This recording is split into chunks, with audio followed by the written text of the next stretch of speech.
Beberapa tahun yang lalu, Kiki Andy pernah mengangkat kisah tentang Evi, seorang siswa SMP yang bunuh diri karena dibully atau dilecehkan oleh teman-teman sekolahnya. Ternyata banyak anak-anak Indonesia yang juga mengalami hal serupa. Mereka dibully, dilecehkan, dihina, diolok-olok. Kemudian banyak di antara mereka yang mengalami hal seperti ini mengalami depresi, trauma sepanjang hidupnya. Bahkan sebagian dari mereka masa depannya hancur, berantakan. Kali ini sebaliknya, saya ingin mengangkat kisah tentang orang-orang yang dulu di masa kecilnya dibully, dihina, diolok-olok, diremehkan, ditolak. Tetapi mereka mampu bangkit dan meraih sukses dalam hidup mereka. Salah satu di antaranya adalah Tantia. Terima kasih Tantia ya, sudah mau hadir. Silakan duduk. Tantia, apa betul ketika kecil Tantia juga dibully? Benar. Waktu itu umur berapa? Awal mulanya? Mulai dari kelas 2 SD itu ketika saya masih umur 5 tahun. Baru pindah dari USA datang ke Indonesia. Oh, dari Amerika ke Indonesia? Iya. Baru datang langsung dibully? Iya. Akibat diperlakukan seperti itu di masa kecil, ada trauma yang Tantia bawa sampai dewasa ya? Iya. Tapi sebelum kita lanjutkan, ada baiknya kita mengetahui dulu apa yang terjadi pada Tantia. Ikuti dulu liputan berikut ini.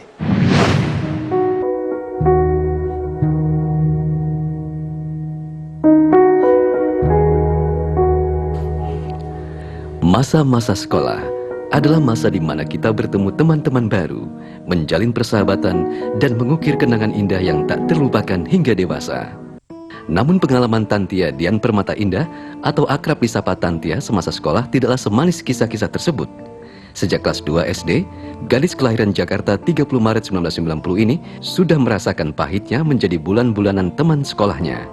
Saat dirinya lulus dengan nem tertinggi dan berhasil masuk sekolah favorit, bukan pujian yang diperolehnya, tapi justru tatapan sinis teman-temannya.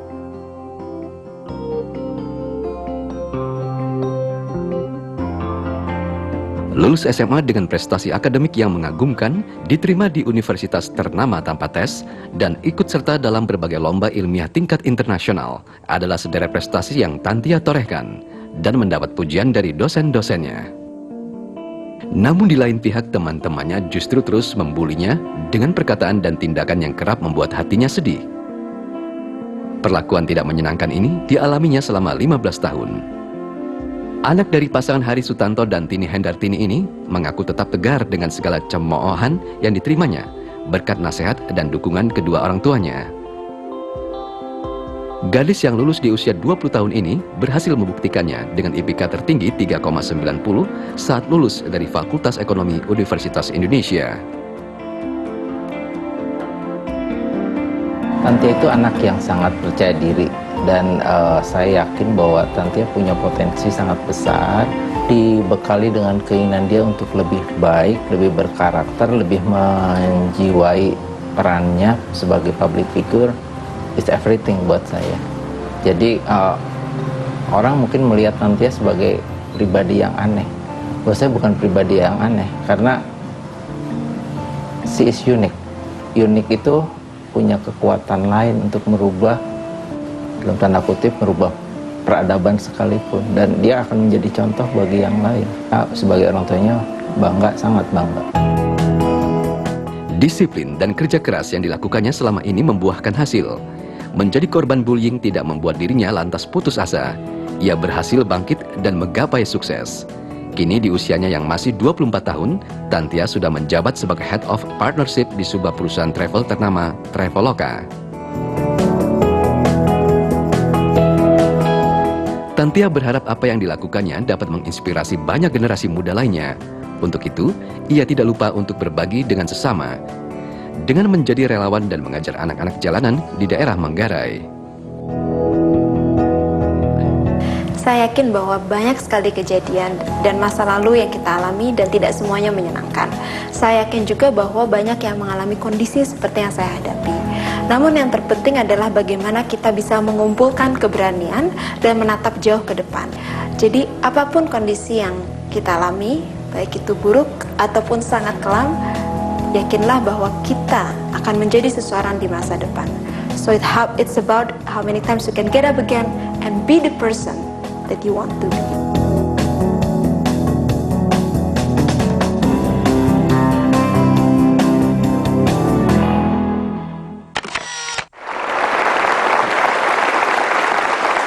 Ya, Tantia, bisa cerita sedikit apa yang dilakukan teman-teman Anda terhadap Tantia waktu kecil dulu?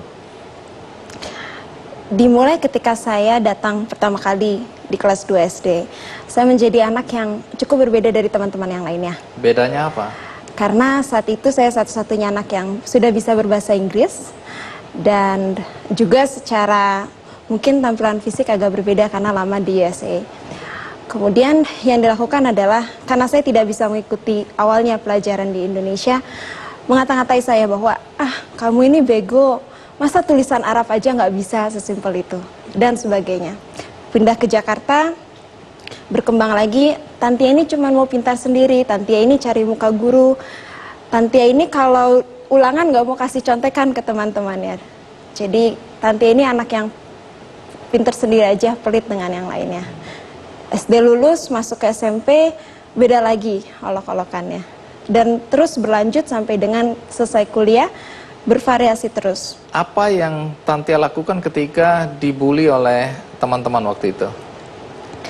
Ketika awalnya dibully, semakin parahnya itu saya ingat di kelas 4 dan kelas 5 SD. Tidak ada teman-teman yang mau menemani saya. Kalau di kelas saya duduk di depan sendirian, kalau istirahat sendirian.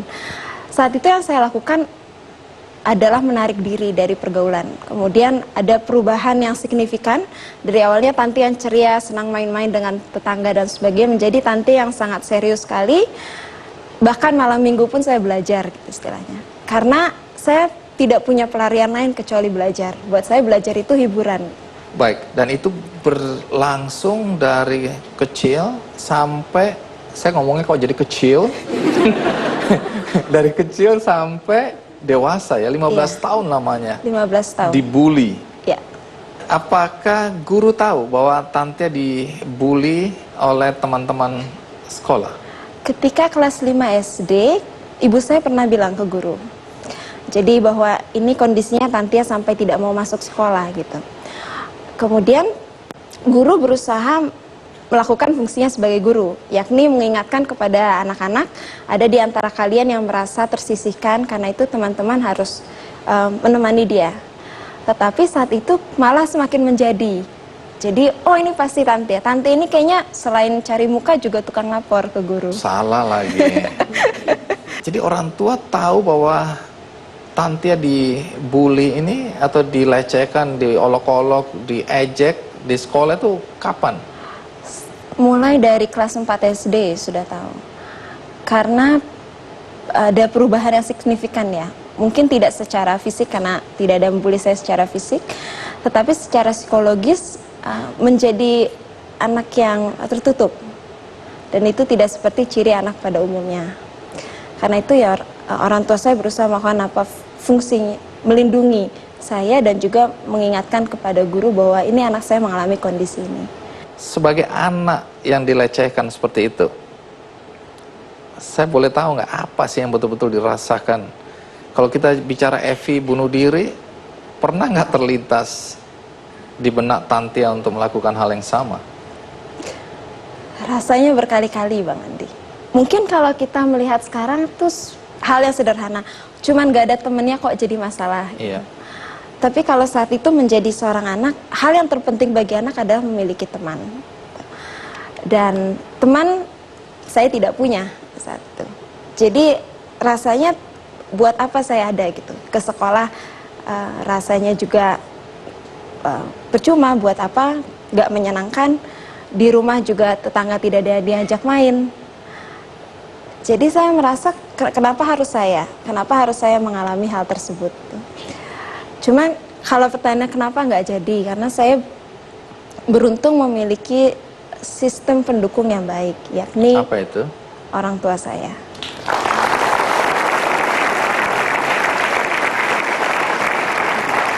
Jadi baik ayah maupun ibu saya mengajarkan bahwa selama kita berada di pihak yang benar, maka kita harus selalu stand up. Terutama ibu saya mengajarkan saya untuk menjadi wanita yang kuat. Kalau memang itu yang diterima oleh lingkungan, bukan berarti saya harus menyerah. Jadi mungkin itu satu-satunya penyelamat biar saya tidak terjerumus ke hal yang lebih gelap.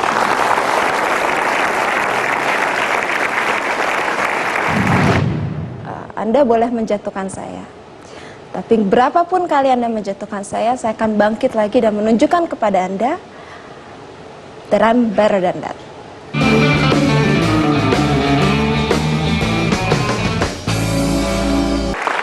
Tantia, 15 tahun Tantia mengalami perlakuan yang tidak baik dari teman-teman sekolah, mulai dari SD, SMP, SMA, kuliah, bahkan saya dengar sampai di pekerjaan pun sahabat Anda yang namanya bully ini mengikuti terus ya. Tapi sebelum kuliah, saya dengar puncak dari pelecehan yang Anda rasakan atau Anda alami itu ketika menjelang perpisahan di prom night.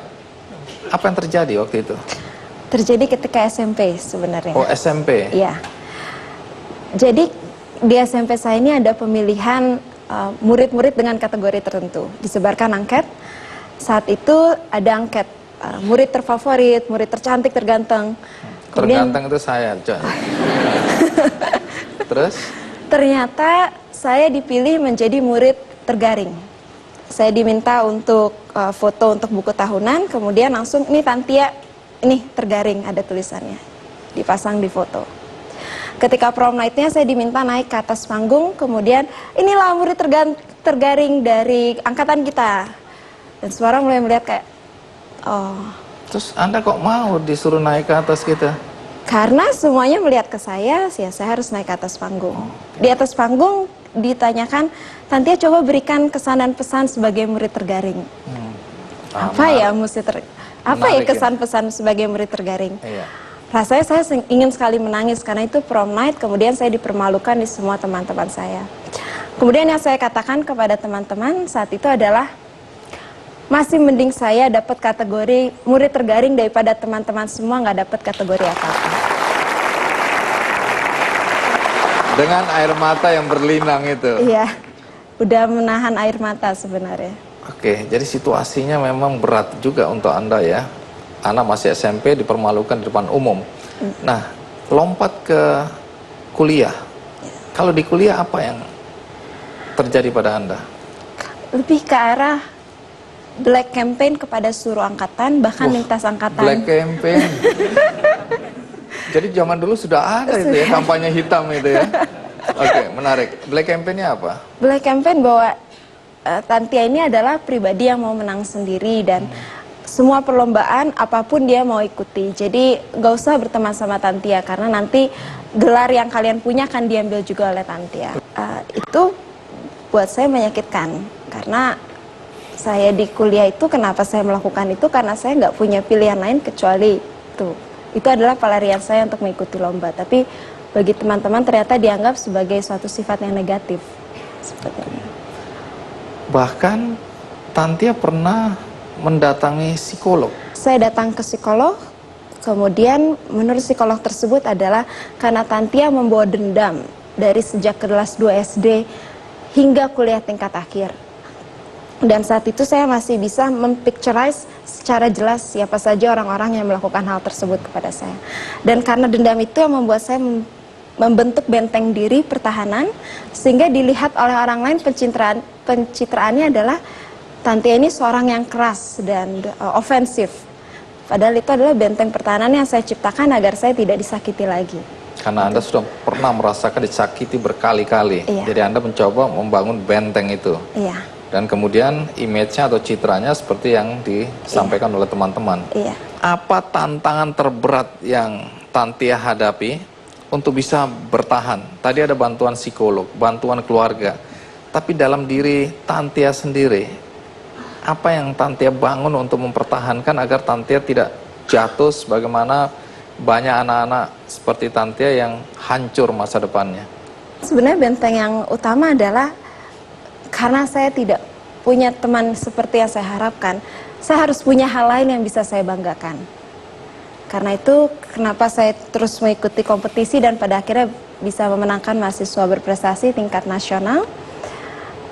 Karena buat saya, dengan memiliki sesuatu yang dibanggakan tersebutlah saya bisa menunjukkan kembali kepada bullier tersebut, Anda boleh menjatuhkan saya, tapi berapapun kali Anda menjatuhkan saya akan bangkit lagi dan menunjukkan kepada Anda that I'm better than that.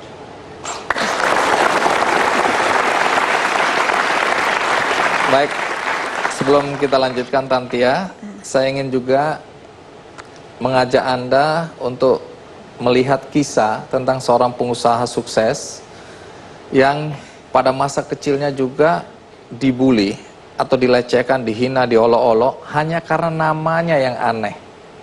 Siapa dia? Ikuti liputannya berikut ini.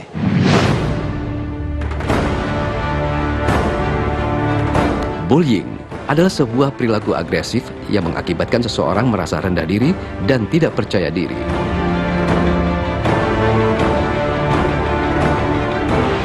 Salah satunya adalah verbal bullying, yaitu berupa perkataan yang mengejek dan merendahkan orang lain. Seperti apa yang dialami oleh Sudamek Agung Waspodo Sunyoto, atau yang disapa Damek.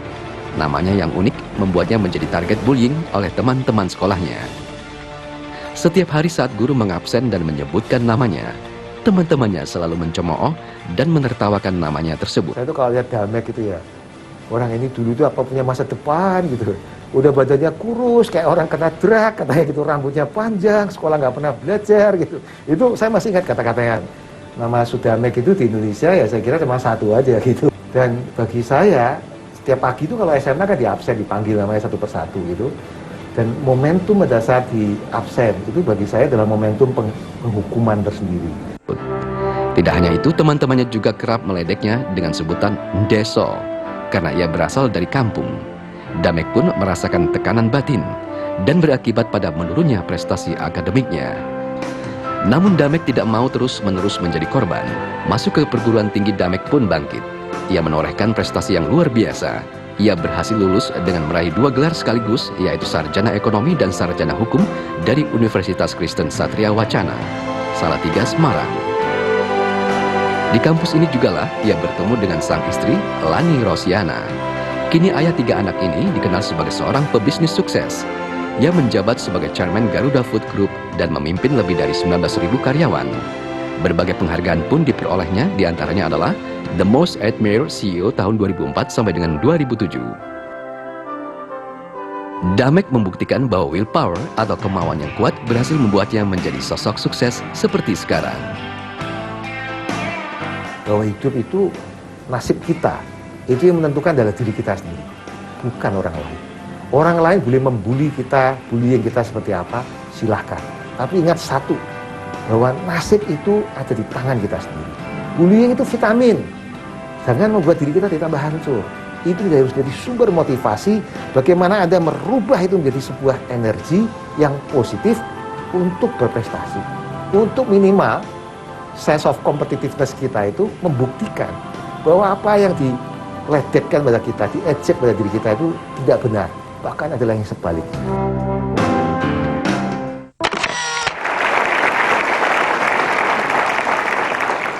Menjalani kehidupan dengan situasi yang sulit karena dibully, toh akhirnya Tantia lulus dengan prestasi yang luar biasa tadi ya. Bahkan IPK-nya bisa sampai 3,9. S1, S2-nya 3,99. S2-nya 3,99. Sekarang Anda bekerja di mana? Saat ini saya bekerja di Traveloka. Sebagai apa? Head of Partnership.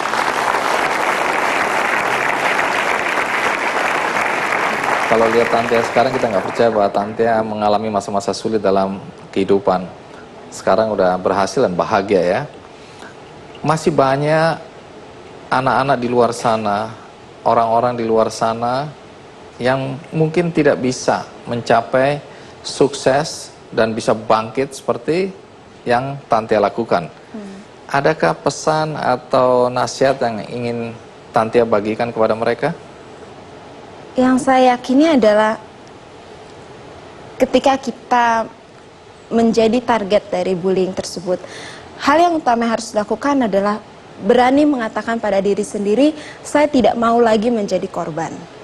Karena mengapa saya bertahun-tahun hingga 15 tahun itu karena saya selalu menghasihani diri saya sendiri selama periode tersebut. Ketika saya stop proses tersebut dan mengatakan saya bukan lagi korban, maka disitulah akan menjadi titik balik. Jadi berhentilah mengasihani diri sendiri, temukan satu keunggulan diri, dan berani untuk maju terus.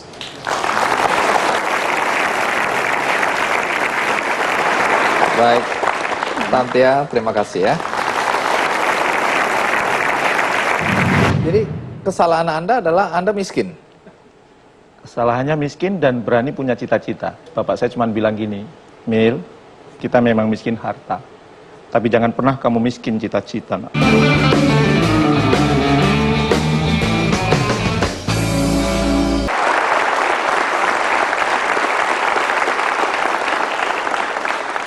Gara-gara menyampaikan atau mengutarakan cita-citanya, kehidupannya kemudian menjadi menderita.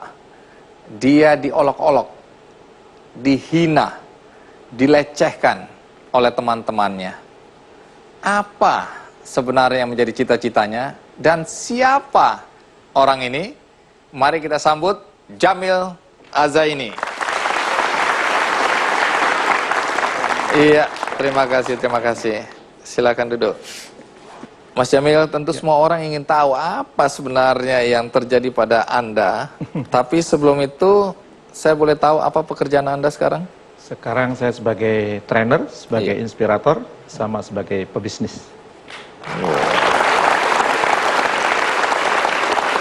Padahal katanya Anda juga pernah mengalami masa-masa sulit akibat perlakuan buruk teman-teman Anda pada Anda. Dulu waktu SD hampir tiap hari. Tapi sebelum Anda ceritakan penderitaan Anda itu, kita ikuti dulu liputan berikut ini.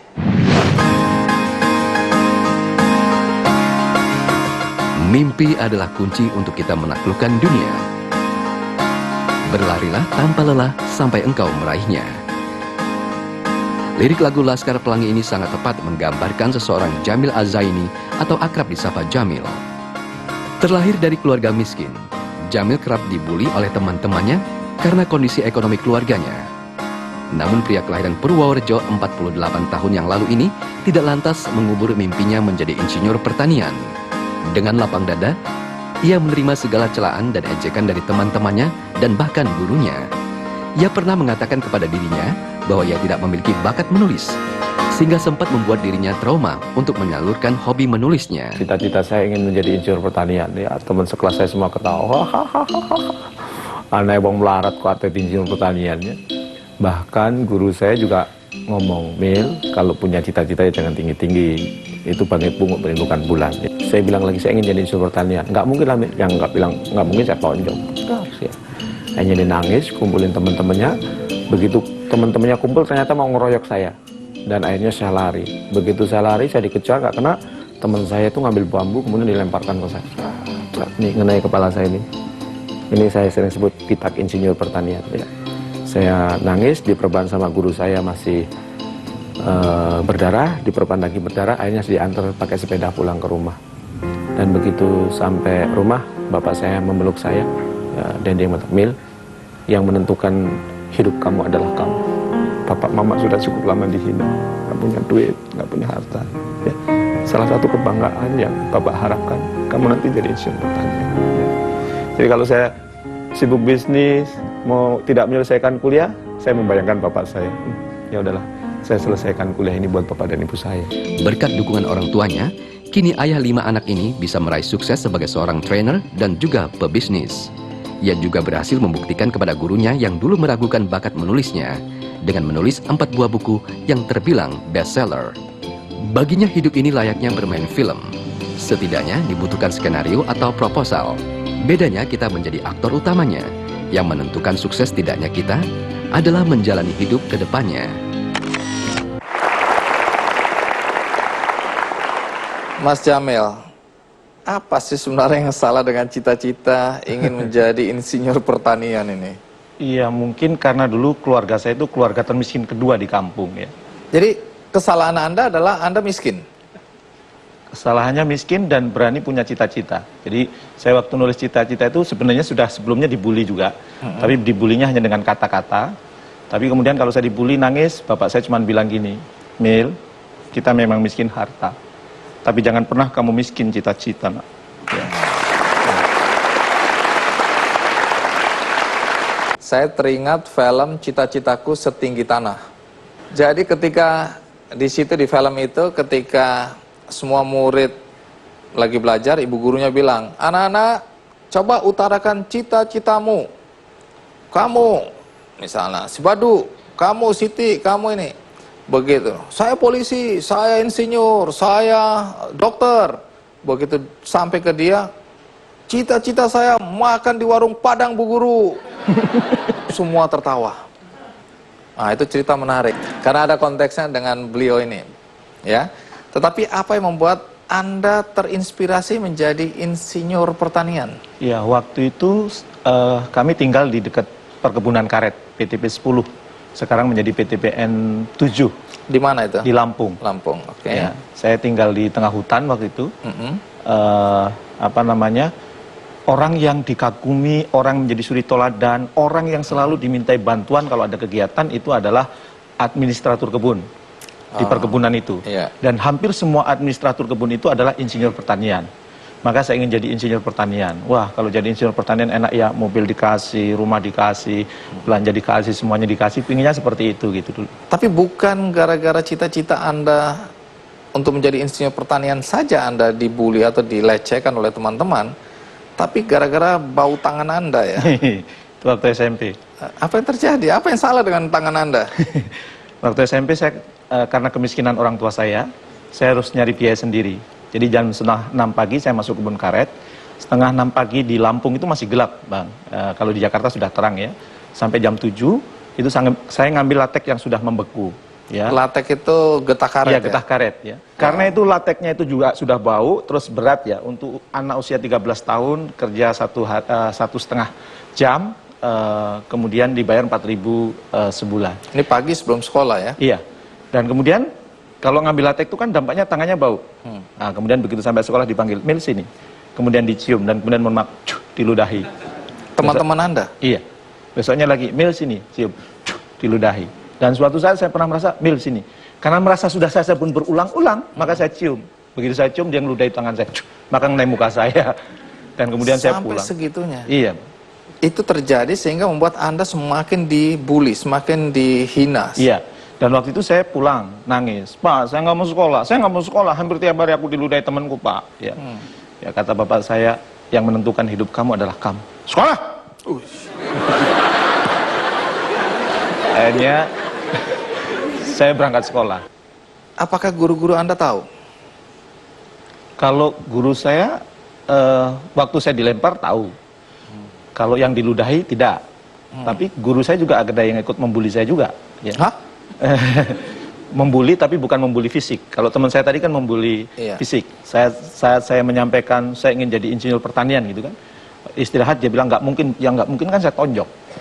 Saya tonjok berdarah gitu. Dia kumpulin teman-temannya. Begitu teman-temannya kumpul ternyata saya mau dikeroyok. Begitu saya mau dikeroyok saya lari.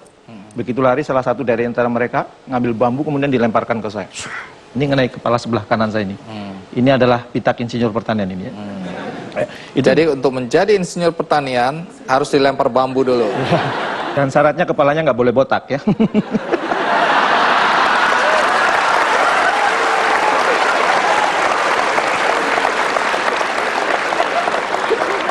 Anda pernah merasakan sakitnya dibully.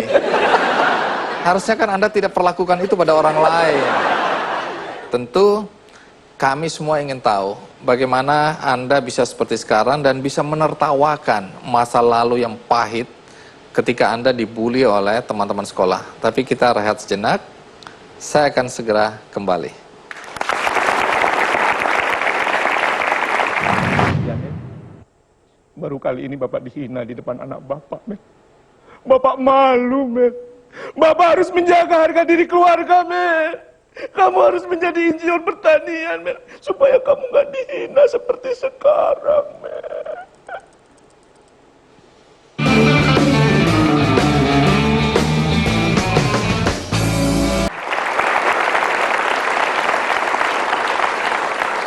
Mas Jamil, Anda punya pengalaman buruk ya ketika kecil mengungkapkan cita-cita ingin jadi insinyur pertanian, dilecehkan, ditertawakan, dihina karena Anda orang termiskin kedua di kampung Anda. Nah, tapi ketika SMA, ini Anda tetap juga ya mengalami hari-hari buruk dalam kehidupan Anda. Tapi waktu itu sudah tidak terlalu tersiksa, karena saya sebenarnya sudah punya obat menangkis bulinya itu sejak kelas 6 SD sebenarnya. Apa obat itu? Jadi waktu saya sering dibully itu, kemudian sama bapak saya diajak ke ladang gitu, nanam jagung. Bapak saya bilang, bapak saya ngelubangin jagung, saya yang masukin jagungnya, kemudian ditutup tanah. Mil, kenapa ditutup tanah? Ya, saya nggak tahu, kan kasihan nih Pak, berat ditutup tanah. Kenapa ditutup tanah? Ya kalau nggak ditutup, dimakan burung, dimakan ayam. Ya, tapi kan kasihan jagungnya berat. Dan bapak saya memberikan pelajaran yang sampai sekarang saya ingat. Nak, jagung ini kalau nggak ditutup, dimakan burung, dimakan ayam. Artinya apa, Nak? Ini seperti hidup kita, seperti hidup kamu. Kamu sekarang disiksa, dihina, tahanlah. Nanti dia akan tumbuh. Ya. Begitu kamu sudah tumbuh, jangan lupa disiram, sama dipupuk. Disiram itu tambah ilmu, dipupuk itu kamu harus banyak berteman. Tapi di antara berteman itu, mungkin ada teman yang nanti ngejek ledek. Dan ketika teman ngejek dan ledek, anggap itu pupuk kandang buat kamu. Jadi kalau saya dihina, oh iya saya sedang nanam jagung, suatu saat akan tumbuh. Ya. Dan kalau kemudian diledek, ya pupuk kandang ini, pupuk kandang. Itu dukungan orang tua ya, bagaimana Anda bisa bertahan. Tapi dalam diri Anda, apa yang Anda kembangkan untuk bisa mempertahankan agar Anda tidak jatuh dan kemudian gagal dalam kehidupan? Sejak bapak saya berkata begitu, bapak bilang, Mil, kenapa kamu dihina, dicaci maki? Karena kamu nggak punya prestasi. Akhirnya saya belajar keras, dan akhirnya kelas 6 itu saya ranking pertama. Ya. Anda juga melakukan hal yang, kalau saya baca riwayat hidup Anda, itu menorehkan atau menuliskan cita-cita Anda berkali-kali di buku tulis. Apa yang Anda inginkan waktu itu? Atau kenapa sampai begitu? Saya merasa kalau saya nulis itu, perasaan saya sudah menjadi asisten kebun. Perasaan saya sudah menjadi insinyur pertanian, kemudian membayangkannya kemana-mana. Baru nulis saja padahal. Baru nulis saja. Dan memang sekarang kalau kita praktekkan tuh, walaupun hanya menulis, mikirkan kan mempengaruhi hormon mempengaruhi sel-sel. Jadi walaupun saya orang miskin, saya sudah bayangin, yes, gue akan jadi insinyur pertanian kelak gitu.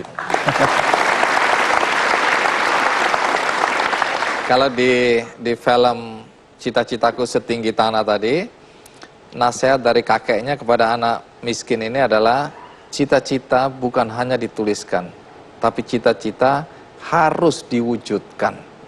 Dan Anda mewujudkannya kemudian ya. Menarik. Tapi bagaimana orang miskin atau termiskin kedua di kampung bisa sekolah sampai di Institut Pertanian Bogor? Iya. Saya waktu SMP saya cari biaya sendiri. Karena saya nggak bisa nyari tambahan penghasilan, maka bapak saya pinjam ke sana kemari.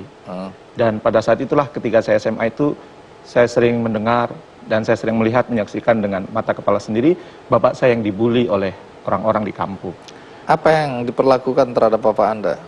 Nek wis ngerti melarat yo, sekolahnya aja dhuwur-dhuwur. Kalau sudah paham bahwa miskin, sekolahnya nggak usah tinggi-tinggi. Jadi ayah Anda dihina gitu juga. Saya dengar ayah Anda mau ngutang kiri kanan untuk supaya biaya Anda masuk IPB. Waktu saya masuk IPB, tadinya saya sudah nggak boleh ngelanjutin kuliah, Bang. Karena bapak saya utangnya sudah banyak untuk biaya kakak saya gitu. Bapak saya bilang, Mil, kamu mungkin nggak bisa jadi insinyur pertanian. Lulus ini nggak usah sekolah dulu, nggak usah kuliah dulu. Tapi kan aku yang jadi insinyur pertanian, Pak. Bapak ngerti, tapi Bapak nggak sanggup, utang Bapak banyak gitu. Akhirnya saya besoknya berangkat ke sekolah dan kemudian sampai sekolah teman-teman saya bilang, Mil dicari Pak Darto. Pak Darto itu wakil kepala sekolah di tempat saya. Begitu dicari saya ketemu, ada Pak Darto meluk saya. Mil, selamat Mil. Kenapa? Kamu satu-satunya siswa SMA kita yang diterima di IPB tanpa tes gitu ya. Ya. Semua persyaratan sudah dipenuhi kecuali 2. Kamu harus bawa uang 150.000 dan surat kelakuan baik dari kepolisian. Dan akhirnya pulang saya nyepedah ngebut banget sampai rumah, Bapak. Dan kata Bapak kemarin saya nggak boleh nggak boleh kuliah ya. Tapi saya dipanggil di IBB Pak tanpa tes. Dalam surat undang ini saya harus bawa uang 150.000 Pak. Gimana Pak? Bapak saya membaca. Mil, nek ngene ceritanya beda Mil. Kalau begini ceritanya beda Mil. Terus, ayo temenin Bapak cari pinjaman. Saya datang menemenin Bapak. Kirain apa? Ternyata cari pinjam. Tetap aja minjem ya. Saya datang nemenin Bapak nyari pinjaman dan ngobrol ke sana kemari dan akhirnya sampai pada pokok pembicaraan. Pak, alhamdulillah Jamil diterima di IPB, ini surat undangannya. Dalam surat undangan ini Jamil harus bawa uang 150.000. Tolong pinjami kami uang 300.000. Orang yang kaya di kampung saya itu berdiri sambil menghina Bapak saya. Kalau sudah tahu miskin, gak usah belagu. Miskin aja belagu, belum mulai kuliah aja pinjem. Kuliah itu lama, sekali melarat tetap melarat sampai hari kiamat gitu kan. Mendengar Bapak saya dicaci, saya cuma nangis saja. Dan begitu saya sedang nangis, tanpa saya duga Bapak saya berdiri sambil mukul meja. Bapak nggak usah sombong. Jangan mentang-mentang kaya, menghina seenaknya. Saya punya harga diri Pak, walaupun saya miskin. Dan perlu Bapak ketahui, tanah saya masih luas. Permisi. Gitu. Iya. Saya dibonceng pulang sepeda sama Bapak saya. Di tengah jalan saya tanya, Pak, tadi Bapak bilang tanah kita masih luas. Tanah yang mana? Ya. Sambil ngonjat sepeda, Bapak saya menjawab, itu Mil Pulau Jawa. Gitu. Ya. Mendengar Bapak saya gitu, kemudian akhirnya saya pukul dari belakang, saya dibonceng sepeda kan. Pak, kenapa Bapak bohong? Saya nggak suka Bapak bohong, saya nggak suka Bapak bohong. Selama ini saya nggak boleh bohong sama Bapak. Dan saya pernah ditempeleng sama Bapak karena bohong. Tapi kenapa hari ini Bapak bohong? Saya nggak suka, saya nggak suka, saya nggak suka. Dan begitu saya pukul berulang-ulang, Bapak saya mengindekan genjotan sepedanya. Dia turun dari sepeda dan kemudian memeluk saya. Jamil, baru kali ini Bapak dihina di depan anak Bapak, men. Bapak malu, men. Bapak harus menjaga harga diri keluarga, men. Kamu harus menjadi insinyur pertanian, men. Supaya kamu gak dihina seperti sekarang, men. Itu adalah pelukan Bapak saya yang tidak akan pernah saya lupakan sepanjang hidup. Tunggu dulu, jadi nangis nih saya nih. Tuh. Dan 7 tahun yang lalu saya pulang ke Lampung. Bapak saya bilang, Mil, ikut Bapak. Kemana? Ke kebun. Tunggu dulu, ini duitnya dari mana ini?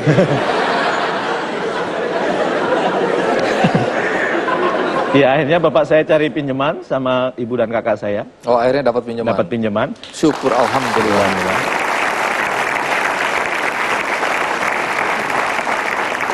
Akhirnya Anda kan jadi insinyur pertanian. Saya dengar Anda mendirikan sekolah, pesantren, dan bagi mereka yang tidak mampu, Anda gratiskan. Saya diskusi sama kakak saya, Mas, orang yang mengalami seperti kita ini banyak. Ya. Dihina, dicaci, ya, dan kemudian mereka akhirnya terperosok. Gimana kita sebelum meninggalkan dunia ini punya jejak.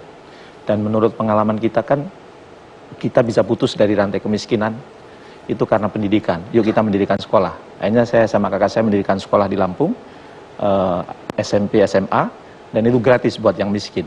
Ya. Muridnya sekitar 1.400 sekarang. Ya. Dan pengalaman saya juga waktu kemudian saya kuliah mengandalkan karena dulu waktu kiriman pertama kali dari bapak saya itu 25.000. Padahal teman-teman saya waktu itu weselnya dulu wesel belum ada ATM seperti sekarang, 40 sampai 120.000 per bulan. Saya dapat wesel dari pertama kali dari bapak saya itu 25.000. Di bawahnya ada tulisan, Mil gunakan untuk 6 bulan. Ya. Dan kemudian saya masih bisa bertahan itu karena apa? Karena saya bisnis. Saya waktu kuliah wirausaha. Maka kemudian oke, ternyata salah satu cara untuk memutus rantai kemiskinan selain pendidikan adalah dengan wirausaha. Maka saya mendirikan pesantren wirausaha di Delanggu, Klaten, Jawa Tengah. Itu juga gratis buat orang miskin.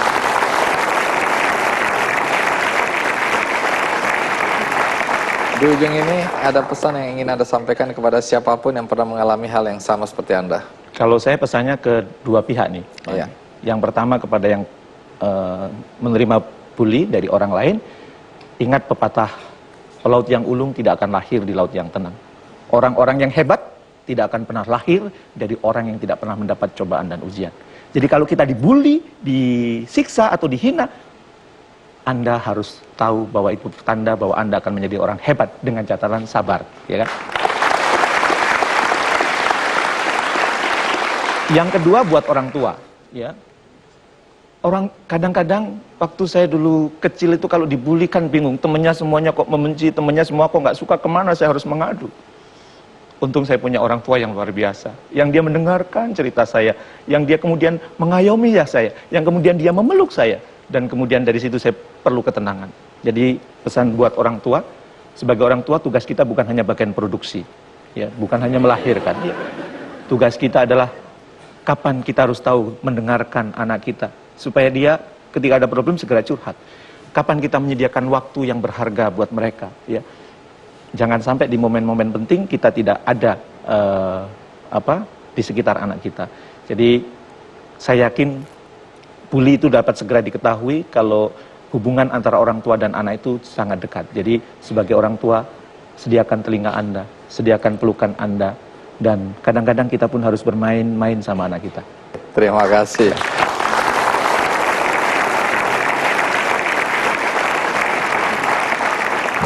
Yang lebih parah dulu bahkan nggak masukin di tim untuk laki-laki main basket, dimasukinnya ke waktu cewek lawan cewek main. Jadi ikutnya sama tim cewek.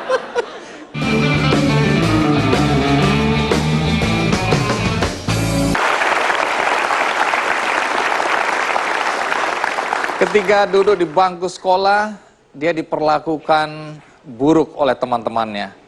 Tetapi ketika dia menjadi musisi, hal yang sama dia alami. Untuk itu, mari kita sambut Ignatius Rosoinaya Penyamin. Loh, yang keluar kok Igor. Jadi, nama sepanjang itu tadi Itu nama, ternyata, iya. oh, Nama panjang, nama panjang. Iya. Nama pendek, Panggilannya Igor. nama panggung. Saikoji. Iya. Silakan duduk. Igor, salah satu lagu yang kamu nyanyikan itu ternyata merupakan jeritan hati atas pengalaman diperlakukan buruk oleh teman-temanmu ya. Lagunya judulnya apa itu ya? Judulnya Jalan Panjang. Jalan Panjang. Iya. Itu liriknya tentang apa? Liriknya sih lebih ekspresi soal perasaan waktu berkarir atau mungkin waktu kecil dulu. Kayaknya banyak yang meremehkan,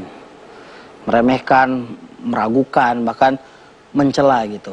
Tapi lewat pengalaman yang dilewatin sepanjang ya waktu kecil dan berkarir, akhirnya sadar bahwa itu semua itu adalah proses dari sebuah jalan panjang yang pasti nantinya akan ada ujungnya.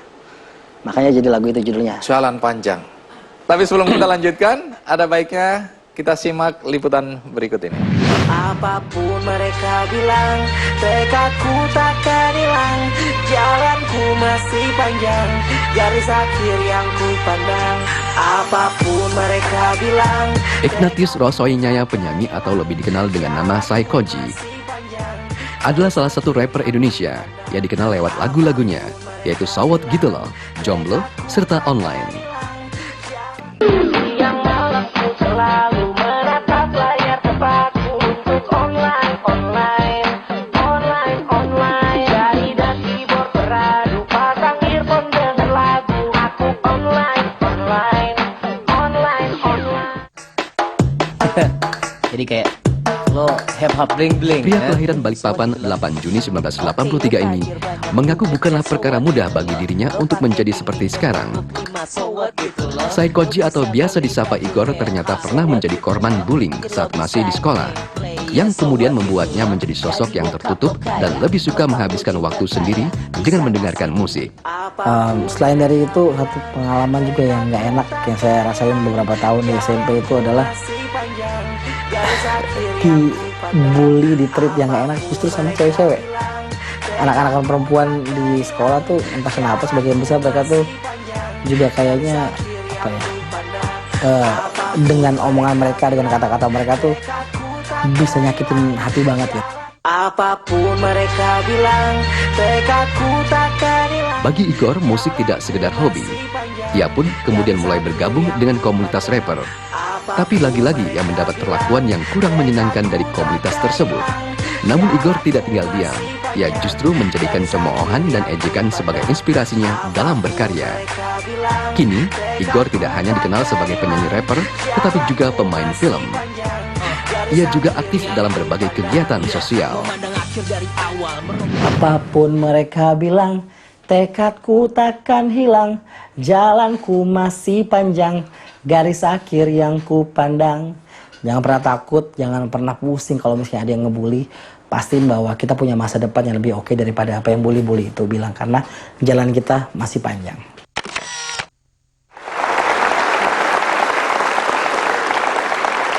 Jalan kita masih panjang. Tapi Igor, kenapa sih kamu dulu dibully? Sebenarnya waktu SMP sih yang terasa. Di situ semua tuh berlomba-lomba untuk saling kenal satu sama lain. Mungkin membuktikan diri, ada yang jago secara basket lah atau secara fisik, olahraganya bagus, atau mungkin jago secara akademis, nilainya bagus. Jadi banyak temennya juga gitu ya untuk nanya-nanya pelajaran. Nah yang kasihan itu yang di tengah-tengah. Igor termasuk? Saya yang di tengah-tengah. Kalau misalnya ikut olahraga basket pasti nggak mungkin dipilih. Kalaupun dipilih paling terakhir dipilih. Masuk ke dalam. Semua sudah cedera baru masuk. Ya, yang lebih parah dulu bahkan nggak masukin di tim untuk laki-laki main basket, dimasukinnya ke waktu cewek lawan cewek main. Jadi ikutnya sama tim cewek. Parah itu, parah. Nah, yang tengah-tengah ini apa yang terjadi? Anak-anak yang seperti ini termasuk saya ini biasanya memang jadi sasaran empuk buat mereka yang mungkin perlu merasa establish bahwa mereka itu di atas kita gitu. Kayak waktu saya pertama kali masuk kelas 1, ada satu anak yang dia tuh tinggal kelas. Jadi teman-temannya udah kelas 2, dia masih kelas 1. Senior. Jadi dia kayak perlu establish bahwa gua nih yang punya kelas ini. Dan waktu itu saya ya seperti yang terlihat di situ, tampangnya seperti itu. Culun ya. Culun banget gitu. Iya. Coba kasih lihat di layar tampang culunnya itu. Tapi katanya di SMP yang ngebully malah cewek-cewek. Ya itu juga sesuatu yang berbeda lagi nih. Biasanya kan kalau kita udah SMP itu kan udah mulai ngeliatin lawan jenis. Wah ini kayak, tapi belum ngomong biasanya, baru mulai merhatiin aja. Kalau kebetulan ngeker aja ya. Iya, kalau kebetulan udah pede ya mungkin ada yang berani ngomong. Tapi kalau saya ya itu dia, karena melengkap penderita cuma ngeliatin doang dari jauh gitu. Nah, yang anehnya nggak tahu kenapa saat itu anak-anak cewek itu sadis-sadis banget gitu. Terus SMP itu juga momen-momen dimana kita kan apalagi di Jakarta, fashion itu jadi sesuatu yang udah mulai diperhatiin. Ada tren-trennya kayak tahun 90-an waktu itu ada yang keren sepatu ini gitu. Semua tiba-tiba pada pakai sepatu itu. Saya juga pengen. Saya tanya, karena uangnya nggak ada dari orang tua, saya beli versi KW-nya. Jadi seperti itu tapi mereknya beda gitu. Dan itu yang saya pakai. Dan saya inget banget, entah kenapa lagi-lagi sama cewek-cewek saya jadi bulan-bulan lagi bilang, ih sepatu apaan, mereknya nggak jelas gitu. Loh itu kan kenyataan. Emang kenyataan. Ya kenapa harus sakit hati? Cuman buat saya ya waktu itu kan saya udah memperhatikan, wah ini oke nih enak dilihat. Tapi ternyata waktu saya dengar dia ngomongnya kayak gitu, langsung bikin saya jadi mengambil jarak. Dan saya agak trauma untuk deketin cewek seterusnya. Jadi selama SMP nggak punya pacar tuh? Sampai saya menikah. Sebelum saya menikah, sampai saya menikah cuma pun nggak punya pacar? Saya cuma punya satu pacar sebelum saya menikah. Itu waktu SMA. Dan setelah saya pacaran lagi, pacar kedua saya sampai sekarang istri saya.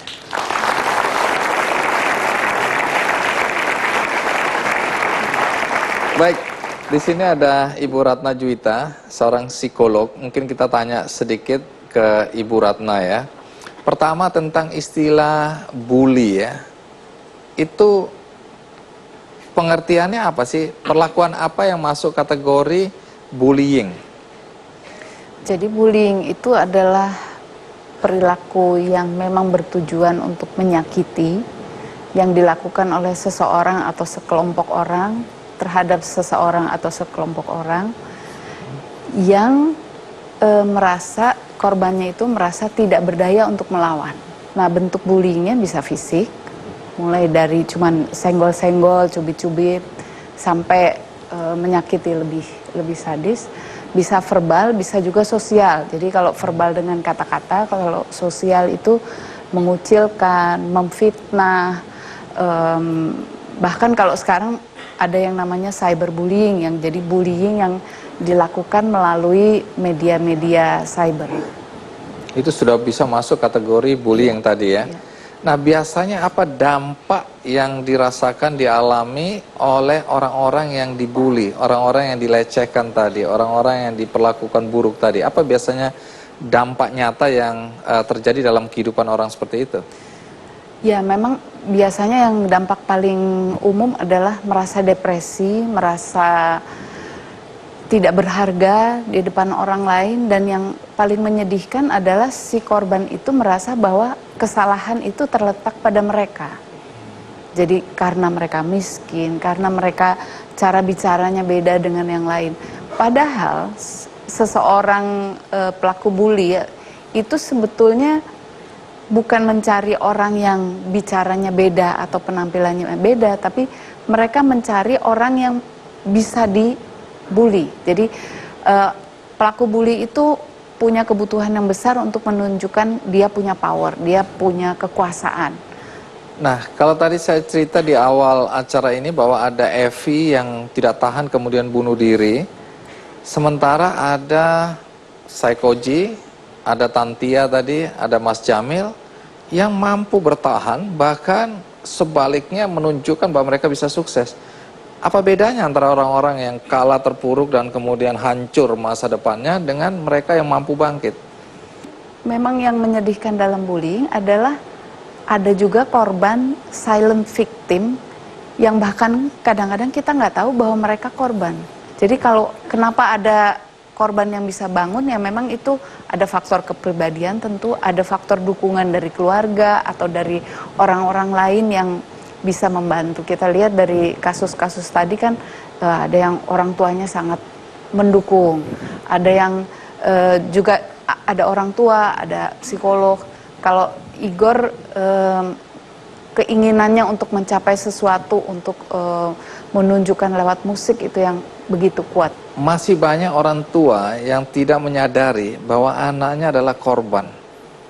Dari mana kita bisa tahu atau tanda-tanda apa yang bisa kita lihat dari anak-anak yang menjadi korban, tapi mungkin dia tidak bisa mengungkapkan bahwa dia adalah korban? Tanda utamanya sebetulnya perilakunya berubah. Tapi seperti Tantia, kita juga bisa lihat ada anak yang secara normal harusnya anak kecil senang bermain, kok ini cuma senang belajar gitu.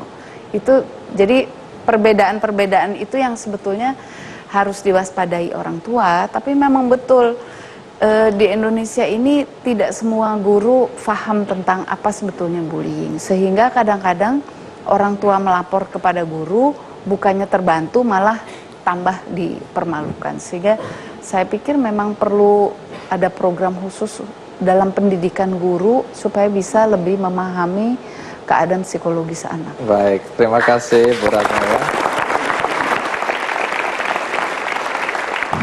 Saya bisa buktiin dan saya bisa lihat apa yang saya capai selama ini jauh lebih dari apa yang mereka bilang soal saya.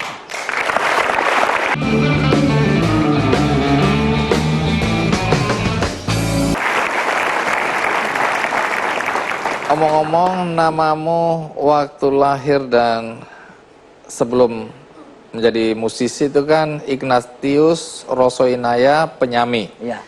Kemudian dipanggil dengan nama kecil Igor. Iya. Lalu dari mana datangnya nama Saikoji?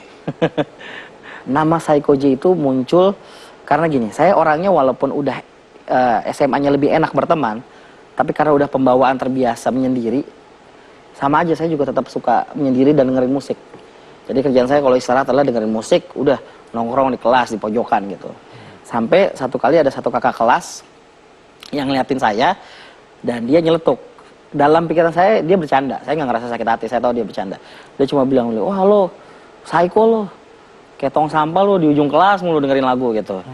Nah, saat itu saya nggak sakit hati. Psycho ini sakit jiwa lagi. Iya gitu, kayak orang sakit jiwa. Yang saya terpikir justru adalah, oh ya mungkin orang ngeliat saya psycho. Apa namanya, secara nggak langsung karena mereka nggak kenal saya. Akhirnya julukan itu yang saya pakai untuk nama panggung saya sampai sekarang, Psychoji. Psychoji. Nah, ketika masuk ke dunia musik dan memilih jenis musik rap, itu pun juga mengalami persoalan ya, dibully oleh komunitas rap. Iya. Bulinya seperti apa? Ada beberapa fase lagi. Kalau misalnya... Ini penderitaan pakai fase ya? Yang pertama, saya kenal komunitas rap di Jakarta waktu SMA, itu lewat sebuah forum. Nah, zaman dulu tahun 2000-an awal, kalau zaman sekarang kita lihat orang ngomong kasar atau kayaknya ngebully orang di sosial media itu kayak sesuatu yang biasa gitu. Kalau itu terjadi tahun 2000, itu lumayan terasa banget gitu di hati gitu. Jadi saya masuk ke forum itu, bikin account, ngobrol, berkomentar dikit, wah langsung cecarannya banyak gitu. Karena mereka ngerasa mereka udah lebih dulu. Tapi ya buat saya itu, saya pikir ya memang itu bagian untuk bisa diterima di satu komunitas memang harus seperti itu. Saya belajar bikin lagu, iseng-iseng rekaman sendiri, terus saya jual hand to hand waktu itu. Nah, rekaman sendiri, nyanyi sendiri, jual sendiri. Iya. Mantap. Di situ ya itu masih sederhana banget sih. Emang kalau saya dengar lagi sekarang emang waktu itu nggak bagus lagunya. Oh iya. Terus tapi ada celetukan. Anda jujur juga ya. Ada celetukan dari orang yang saya rasa apa namanya lebih dulu nge-rap sebelum saya, dan dia bilang cupu nih rapnya, nggak oke nih, kayak kurang apa namanya maksa gitu. Dari situ saya belajar lebih keras lagi gimana cara saya belajar bikin musik. Saya cari tahu program apa aja yang saya bisa pakai buat bikin musik, cara nulis lirik yang lebih bagus. Karena dulu saya cuman copy paste gaya rapper luar, terus saya translate ke bahasa Indonesia. Oh, jadi hinaan orang tadi itu justru memacu Igor untuk menunjukkan aku harus bisa lebih baik dari ini. Dan terbukti sampai sekarang kalau misalnya saya mau ngapa-ngapain, bikin musik, rekaman, mixing sendiri, sampai bikin video klip sendiri, saya bisa bikin sendiri semuanya. Jadi saya bisa apa namanya, dalam hal berkarya, saya ini indie label. Nggak ada labelnya, nggak ada label rekaman. Jadi kalau saya mau bikin lagu, kapan-kapan saya suka, saya bisa bikin, bahkan saya bisa share gratis. Tapi tetap bisa nyari duit dari situ gitu. Nah, itu nggak berhenti di situ. Udah bisa nge-rap yang lumayan diterima pun, masih ada lagi dari komunitas yang entah kenapa mereka masih nggak senang sama saya. Apa yang mereka lakukan? Ada beberapa orang yang bahkan mereka sampai bikin lagu khusus untuk menjelekin saya. Masih ingat lagunya? Ada satu lagu yang saya ingat kata-katanya kayak gini. Tunggu dulu. Siapapun yang membuat lagu ini, ya, tolong camkan bahwa lagu Anda paling tidak membekas sekali di hati Igor. Tapi Igor tidak akan jatuh karena itu. Coba, boleh tahu lagunya seperti apa? Sepotong aja, dia ngomong kayak gini. Psychoji gendut, lucu kayak badut, mau jadi rapper malah mirip penyanyi dangdut gitu. Dia ngomong salah satu kayak gitu. Dengan gaya nge-rap? Dengan gaya nge-rap lah. Terus ada juga yang ngomong, saya udah punya anak waktu itu, sekitar tahun 2007-2008. Ada yang nge-rapnya pun entah kenapa dia kesel banget sama saya sampai bawa-bawa nama anak-anak saya. Sampai nama anak dibawa-bawa? Iya. Nama anak saya sama nama adik saya yang juga kebetulan rapper. Saya juga nggak tahu kenapa, karena tetangga tapi nggak dibawa-bawa tetangga. Bagaimana Igor mengatasi hinaan-hinaan atau bullying versi lagu-lagu seperti ini? Untuk mereka jadi hater atau jadi orang yang pengen ngomongin kejelekan kita, mereka harus mencermati kita. Mereka harus dissect kita, mereka harus lihat kekurangan kita di mana. Dan secara nggak langsung kalau kita terimanya baik, kita justru jadi mawas diri untuk mengembangkan diri kita sendiri. Itu justru masukan, kritik yang membangun ya. Iya. Kalau lihat dari perspektif positif. Iya. Dan itu yang Igor lakukan. Itu, dan akhirnya saya pikir saya jadiin lagu waktu itu. Udah lama saya bikin, cuman belum pernah saya rilis. Hari ini pertama kali, nanti mungkin saya bakal bawain. Wah. Nah, sebelum sampai menyanyikan ke lagu itu, apa yang Igor lakukan untuk menjaga agar perlakuan yang tidak menyenangkan itu merusak jiwa dan masa depan Igor. Apa yang Igor lakukan? Kalau saya sih lebih ngeliat bahwa apapun yang orang bilang, bukan itu yang menentukan. Bukan apa yang mereka bilang soal kita yang menentukan diri kita dan masa depan kita. Justru apa yang kita bilang soal diri kita sendiri itu yang bisa bikin kita mengeluarkan yang terbaik apa yang kita punya. Your words became your world. Kalau misalnya saya bilang bahwa enggak, saya nggak seperti itu kok, saya bisa jauh lebih baik, saya bisa untuk nggak balas kata-kata yang dia bilang, dan saya justru bisa mengeluarkan kata-kata yang lebih baik dibanding dia, dan itu bisa jadi nilai yang tertanam dalam diri saya. Jadi apapun yang orang bilang sekarang pun gitu, masih ada juga yang suka bikin lagu kayak begitu, kadang-kadang suka mention saya, tapi buat saya itu nggak jadi patokan. Saya bisa buktiin dan saya bisa lihat apa yang saya capai selama ini jauh lebih dari apa yang mereka bilang soal saya. Jadi kalau kita belajar dari pengalaman 3 tamu kita termasuk Igor, siapapun yang sekarang mengalami hal yang dialami oleh atau seperti yang dialami oleh tamu Kikendi hari ini, jangan khawatir, bangkit, Anda bisa sukses.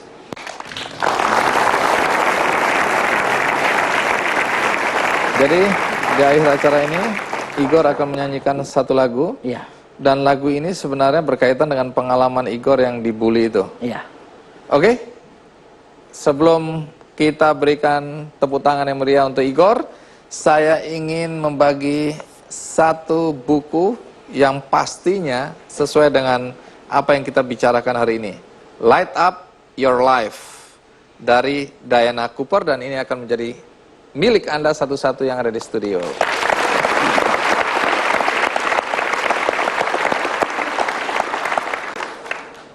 Bagi Anda di rumah, sekali lagi saya ingatkan bahwa Anda juga bisa memiliki buku bagus ini dengan cara mengakses website kickandy.com.